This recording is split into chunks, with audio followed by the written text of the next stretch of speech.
Hey everyone, welcome to another edition of PowerCore Productions and Podcastings.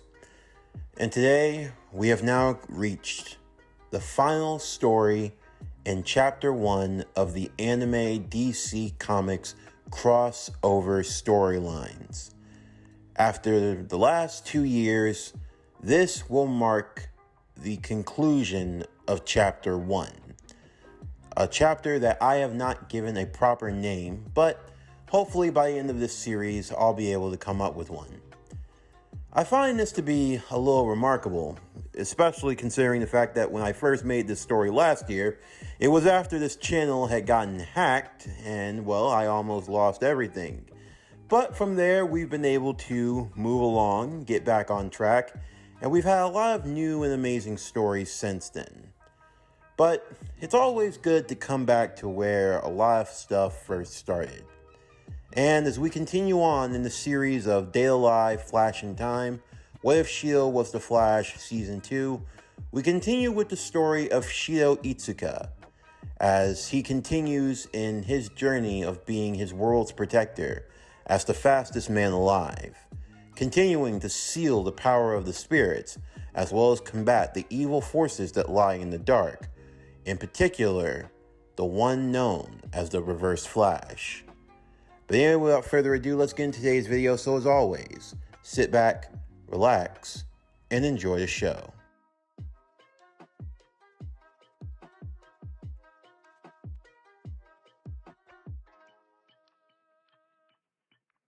One second. 1 second could mean a lot. It could mean everything, or it could mean absolutely nothing. In 1 second, your entire world can change. Everything you once knew, everything you once believed, everything you once held in what you hold dear, it can all be taken from you. For many people, 1 second passes them by every day in nothing but a second. But to Shido, 1 second felt like an eternity. It felt like forever. It felt like something that would never come, and yet it always did. That was the life of a speedster. The life of one who had the ability to tap into the unknown element that was the Speed Force itself. 1 second turned into forever. It was excruciating. And for Shido, he lived his life in that realm.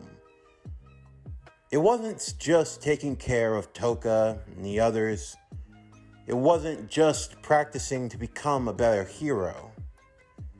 No, even with all that power, it was almost ironic to be the fastest man alive and yet still not be fast enough. For Shido, that's all he could remember. Every night that he went to sleep, he could only see him. The man in yellow. The man who beat him within an inch of his life. Who made him feel completely out of his depth. He still remembered those words. Try your best. Get faster. And yet it almost felt impossible. At Ratasker, there was a special training room made for Shido. There, he had a treadmill that was akin to allow him to run at top speeds. Yet, no matter how fast Shido got, no matter how much he improved, he knew that this wasn't enough. He knew that it wasn't even close to the man in yellow.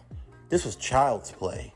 If this was honestly the best that he could do, then he might as well give up now. Dr. Wells, who had strolled through the lab in his wheelchair, could see that Shido was pushing himself again, trying his best to hit the absolute barrier of his power, to try to reach his peak. But eventually, even Shido would tire out, and he ended up colliding to the wall that was behind him.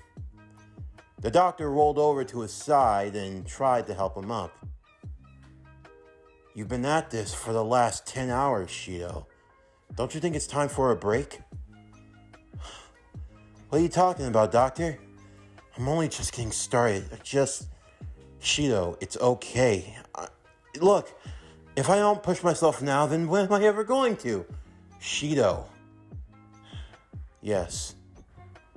I know it's still upsetting you. I know. It's still eating at you that you lost. Yeah, you think so?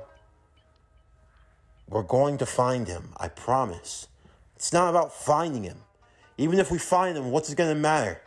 I mean, for all we know, he could be finding us right now. Shido, what's the matter? It's just... You know, when I got these powers, I was frightened. I wasn't sure how to feel about it. Sometimes I still don't know. But as time went on, I got better. I got faster. I got stronger. I won. I felt like I could do anything. I felt like I was unstoppable. And then I ran into him. It's like running into a wall. I couldn't climb over it. I couldn't get around it. I couldn't do anything. I mean, if that's what he's capable of, shouldn't I be capable of doing the same? Of course you are, Shido. I have no doubt in my mind that you can be capable of reaching his skill. But at the same time, you're still new to this. You've only had your powers for around, 6 months now? We're talking about someone who's older than you, faster than you, and stronger than you in every way. Don't you think it's a little unrealistic to assume that you could catch up to that level of skill in such a short amount of time? Yeah, but unfortunately, I don't have that kind of time. It's not like he's gonna wait years and years. I mean, maybe he will, maybe he won't. Who's to say? For all I know, the next time I run into him could be the last time. Not just for me, but for Toka, for everybody. I owe it to them to get better. I have to be at my best. Because otherwise, I'm just going to let everyone else down. You're a kind boy, Shido, Dr. Wells would say. I think everyone has the utmost confidence and faith in you. No matter what trials or setbacks you might have, you have the capability to overcome even that. I have no doubt you will succeed in due time. Meanwhile, I've been working on that side project you gave me. Have you found any leads? Trying to find Snart is like trying to find a needle in a haystack. DEM are good at covering their trails. Whatever facility they might have him locked up in, safe to say it's going to be easier said than done tracking him down. And the longer time passes, I hate to say this out loud, but there's no guarantee he'll still be alive. After all, you saw how much effort it took just for him to escape their forces. I doubt they're going to let him go so easily. It's fine. We'll just have to do whatever we can. The moment you find the lead, let me know. I'll race in there and get him out. I owe it to Yoshino. I mean, I don't fully understand him, but at the very least, he did care for her. He was watching out for her like a good brother is supposed to. I can understand that. I'll keep working on it. But in the meantime, you have to get ready. Don't you have a field trip coming up? Oh yeah, that's right. We're going on a trip to some island, Akuru. Ah, Akuru Island. It's a nice and peaceful place this time of year. Sort of resort-like. I'm sure you kids will enjoy yourself. For Shido, getting ready for this school trip was easier said than done. Upon taking care of Yoshino and Toka, there were always bound to be misunderstandings. And those misunderstandings, unlike most others, could potentially lead to the destruction of an entire city, especially when a spirit whose emotions become highly unstable start to draw back the power that they had sealed away. So safe to say, Shido always had his hands full. However, he would be even more surprised when he got a call on his phone from Origami. of all people. The two would agree to meet, although for Shido, the meeting didn't quite go as how he expected it to. You know, most people, they like to meet in a cafe, a restaurant, maybe even a park bench. But Shido found himself inside of the women's bathroom, inside of a woman's stall, with Origami, who was lifting her skirt. Wait, why is she lifting her skirt? Wait, are her panties striped? Oh, wow. She's got a nice... Hold on! Wait, no, she can't be doing that! Shido would immediately stop Origami from doing what she was doing. Was it tempting? Yes. Yes, it was. But now was not the time. There was never going to be a time. Or was there? Who knows? Right now, that's not the important issue here. Shido and Origami had much more important things to do.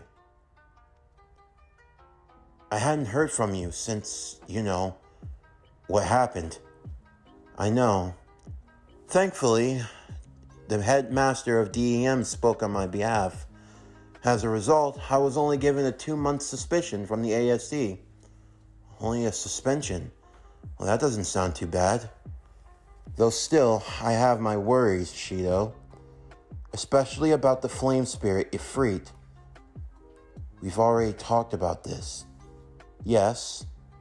And I haven't revealed your secret. I don't think I ever could. But still, they do have interest in you, Shido. At least, they have interest in the Scarlet Speedster. They don't know it's you. But once they put 2 and 2 together, they view you as a threat. They might send me after you. But I'm not.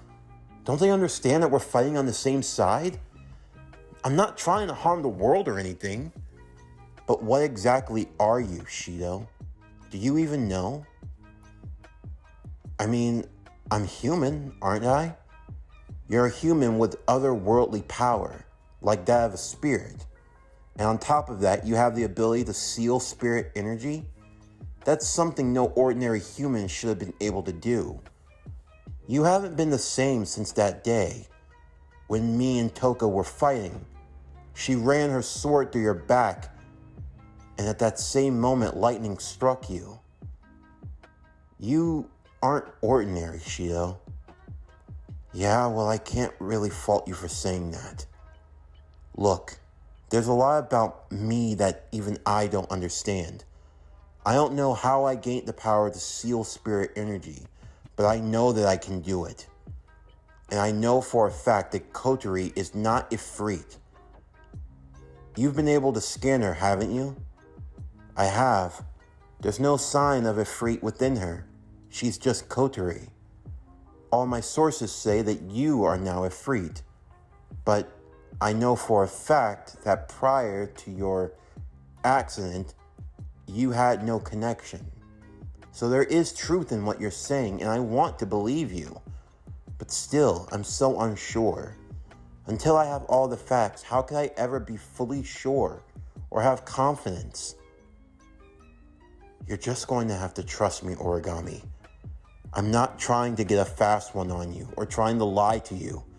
I'm just trying to protect everyone that's close to me. I mean, if a spirit doesn't kill anyone, then technically it's not guilty of anything. And in all fairness, you can't kill them just for being a spirit. Spirits that have caused trauma, that have caused destruction and chaos, then honestly, it's fair play.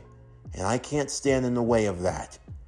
But still, if they haven't done anything wrong, then at the very least, they deserve a chance to live ordinary lives before something like that even happens. You make a logical point, but still, if that's how you feel, then what about Kurumi? Huh? Kurumi has taken lives. You cannot deny that. But yet, even still, you plan to save her? I mean, I want to. But now you go against your own logic. Tell me, Shido. You said that any spirit that hasn't killed deserves a chance. But you still wish to save a spirit that's killed? Don't you think that's hypocritical? You can't save them all. Some of them are beyond saving. But is anyone truly beyond saving? I mean, I'm not saying that taking a life is right, but at the same time, humans take lives every day. In fact, is there ever been a moment when a human hasn't taken a human life? And yet, even still, even those humans are given a chance at redemption. So why is a spirit any different? Because a spirit is not human. Shido, I understand what you're trying to say. Yes, you are right. Humans have taken lives of other humans. But in the end, that's only nature. It's the natural flow of things. A spirit is not natural to this world. Maybe you can't prevent a human killing a human, but you can prevent spirits killing humans. If the spirits didn't exist, my parents would still be alive. That much is certain. But what if Shido couldn't find a way to fault that. In the end, Origami was right. Even if both sides could take a life, the simple fact of the matter is that spirits were not natural to this world. Even Koturi would agree with that. So in the end, any life that a spirit took, it was an unearned death. Because in the end, if the spirits never existed, then those lives wouldn't have been taken. For now, Shido would have to put that behind him, as he and Toka still had to get ready for the upcoming school field trip. For many, they were just viewing this as a vacation, since outside of the little bit of learning, they were going to be enjoying the beach, the sun, and everything else that came with it. As they boarded the plane, though, Shido was made aware of some key information. For one, the plane they were going to be taking was being already paid for and chartered. But this wasn't any ordinary airline. It was one that had ties to DEM. So Shido would have to stay on guard. Thankfully, though, Reina was going to be joining along with them just in case anything happened. For the most part, outside of some photographer lady who wanted to take pictures of everything, things seemed to be going fine for the most part, although Shido would get sidetracked with Toka, who just had to view the sights and everything around her, since this was her first time seeing the ocean officially. Although, while they were enjoying the view of the sea itself, they soon found themselves getting caught up in something they were not expecting. It started when the sky started to turn dark, the wind started to pick up, the rain started to pour down, the thunder started to shake, and the lightning started to crack. Shido immediately got flashbacks to the last time he got struck by lightning, and he didn't think he wanted to go through that experience again. Although the lightning wasn't directed at him. It was at two girls, one dressed in purple and the other dressed in blue, both of them standing idly across from one another. They appeared to be fighting and were evenly matched, and they both seemed to look almost completely identical, save for some key features separating the two of them, namely in the bust size, but that was neither here nor there. Also, the way the two girls spoke was differently enough as well. One was loud, passionate, and completely irate. The other one was soft-spoken, almost methodical, and logical in her speaking. Two complete opposites in every way, shape, and form outside of their looks. The girls seemed to be fighting into a complete standstill and yelling at one another. "It's all your fault it's taken so long to get back. If you would have just done as I said, then we wouldn't have to be wasting our time like this." "Correction. It's your fault that the master has taken so long to return. He is repulsed from having to look at you for so long." "You want to try that again, fatty?" "Illogical. There is no fat on my body. Although if you're referring to my bosom, do not be so irate simply because I was more well endowed than you are." "That's it. I'm wiping you off the face of this earth right now and claiming my spot as the proper Yamai." "Foolish. It is stupidity that speaks from your mouth for you to believe that you are the true Yamai. You are nothing more but an imposter, one that I plan to rectify. If you want to fight, then let's go." "Correction. Let's bring it." However, before the two of them could clash, Shido would race between the two of them, stopping both of them mid-strike, catching both of their legs pretty effectively. Will you two cut it out, please? Things are already hectic enough. We don't need any more chaos. Just who are you?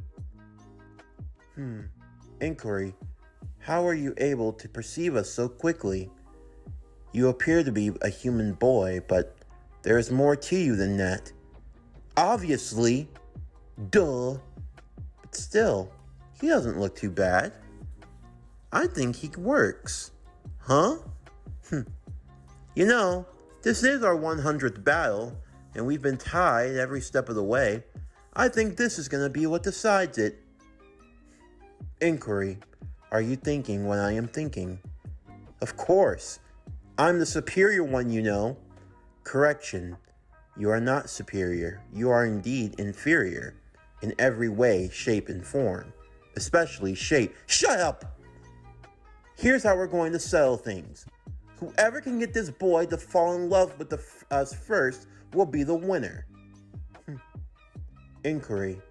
So, you plan to wow him with your lack of feminine charm? I've got more than enough feminine charm, thank you very much. For Shido, things had taken a turn, and he didn't know if it was for better or for worse. Reina would be called in immediately. While Shido had tried to get in touch with Ratasker, they were going through their own changes at the moment. Kotori was being called in for a mandatory meeting, so she was going to be gone for a little while. That meant that while she was gone, those who were staying behind were going to have to run Ratasker in her absence. That left Dr. Wells in charge of looking over Shido and anything else that might happen. And safe to say, his work schedule was about to get even more fuller. They had now come across two spirits, well, technically one spirit that split off into two beings. Shido shook his head as he was trying to make sense of it all. Okay, so let me get this straight. You two used to be one spirit, named Kazamichi Yami. Yamai. I'm sorry, it's been a long day. So you were both Kazamachi Yamai, but for whatever reason, when you traveled from dimension to dimension, you split off and formed two personalities, and you've been split for so long that the original personality's been forgotten. That's right. Correct. Okay. So, you're Kaguya Yamai, and you're Yuzuru Yamai. Bingo. Correct again.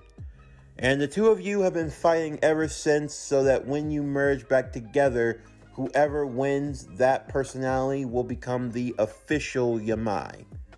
Once again, correct. That's about just it.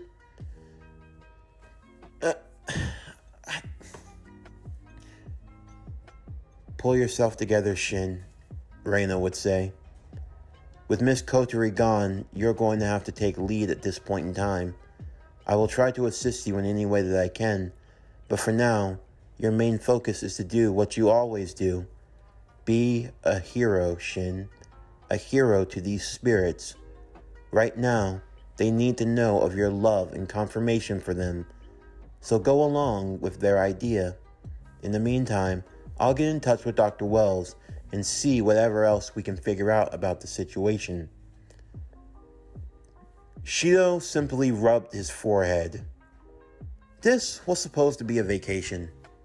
A chance to unwind, to relax, to get away. But now, it seemed like once again the call to action had been thrust upon him. And one thing was for sure. This was not going to be easy. Like it ever was, right? In the meantime, aboard of a ship that hovered just a few miles away from the island, a young man sat at a desk, his feet kicked up, his hair scruffy looking, and the shades of a beard under his chin. The young man in question was named Clyde Meridon. or as he had been referred to as of recent times, the Weather Wizard. It's nice to finally get in touch with someone of your caliber, Clyde.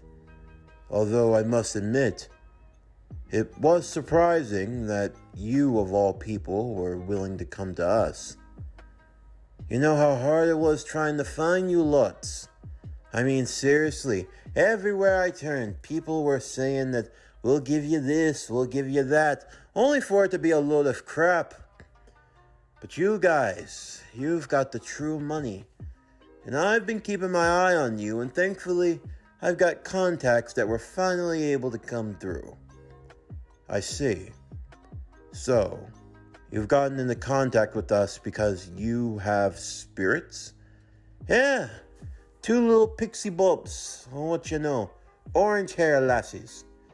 They were having a little squabble and they ended up getting me caught up in the crossfires, turned me into an absolute freak.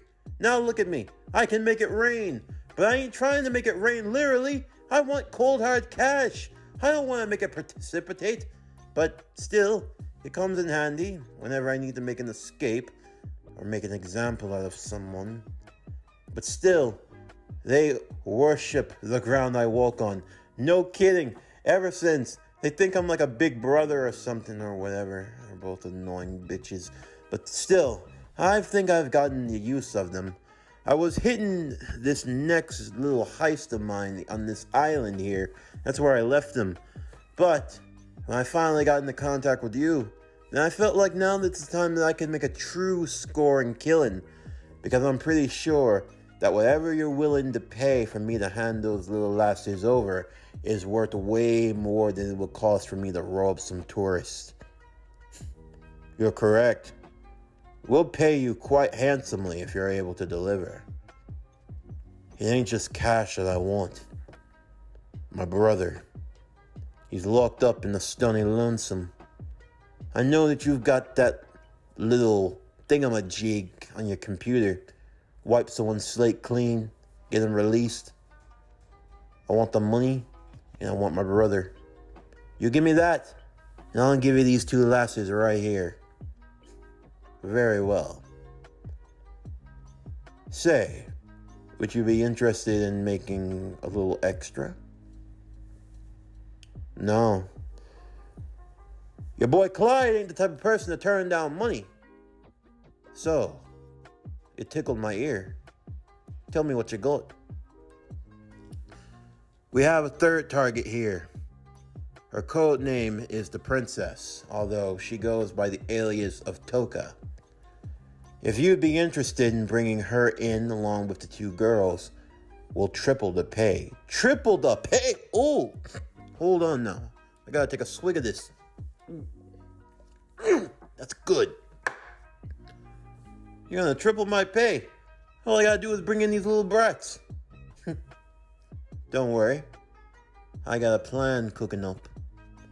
Let's say day after tomorrow. Yeah, I'll have what you're looking for. Very well, Mr. Mardon. It's a pleasure working with you. Likewise.